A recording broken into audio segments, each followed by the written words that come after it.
Shalom à tous, c'est Nathan, en direct de la Yeshiva Orvishua à Haïfa. Avec la permission des rabbanim et de tout le monde, je vais vous partager un petit Dvar Torah sur la paracha de Béchalach.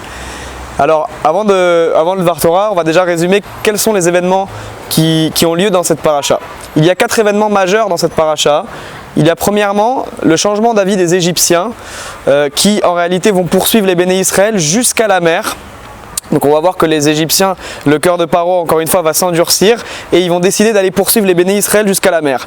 À ce moment-là, Akadosh Baruch Hu, Hachem va dire à Moshe, étends ton bâton, et après cela la mer va forcément s'ouvrir, et c'est le fameux épisode de Kriyat Yam-Souf qu'on connaît. Ensuite, dans la paracha, on va avoir le début des difficultés, malheureusement, lorsque les béné Israël vont sortir dans le désert. On va avoir le miracle de l'eau et de la manne qui vont avoir lieu dans le désert, puisque suite aux difficultés, alors les béné Israël vont aller se plaindre à Moshe et à Aaron, ils vont prier à Akadosh Baruch Hu, et ensuite Akadosh Baruch Hu va envoyer la fameuse manne, cette nourriture céleste, et l'eau avec Moshe qui tape le rocher. Enfin, à la fin de la paracha, on a la guerre avec Amalek qui a lieu dans la ville de Rephidim, et c'est l'armée de Yehoshua qui va mener à bien cette guerre. Moi, j'aimerais pour mon Dvar Torah me concentrer sur un point qui est un événement majeur de l'histoire du peuple juif, c'est Kriyat Yam-Souf, l'ouverture de la mer. J'aimerais ramener une Tosefta, c'est un enseignement complémentaire à une Mishnah dans la loi orale, qui ramène qu'est-ce qui s'est passé au moment de Kriyat Yam-Souf, au moment de l'ouverture de la mer Rouge. Cette Tosefta explique que toutes les tribus étaient face à la mer. Et qu'est-ce qui s'est passé à ce moment-là?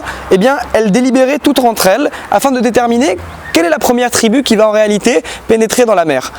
C'est la tribu de Yehuda qui va prendre de courage et va rentrer et sanctifier le nom d'Akadosh Baruch Hu et va rentrer en premier dans l'eau et va prendre son courage à deux mains.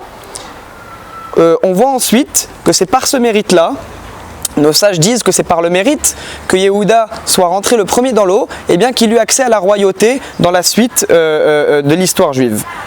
Mais alors, quelle leçon de morale peut-on tirer en 2021 en réalité de l'attitude de Yehuda qui, contrairement aux autres tribus, eh bien, s'est senti un petit peu responsable?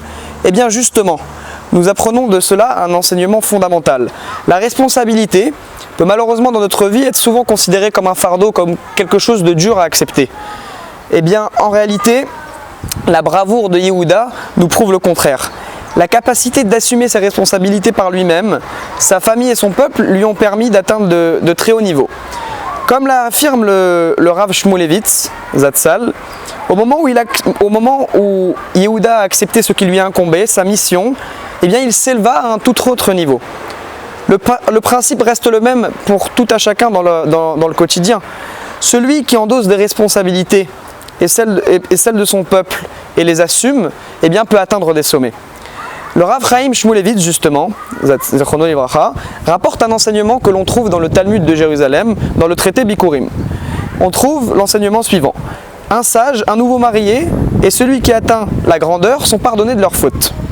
Le Yerushalmi, donc le Talmud, donne l'exemple de Esav, Aracha, pour expliquer en quoi le Khatan est expié.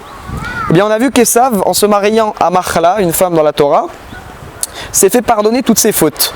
Et le Yerushalmi en déduit que lors de notre mariage, toutes nos fautes sont pardonnées.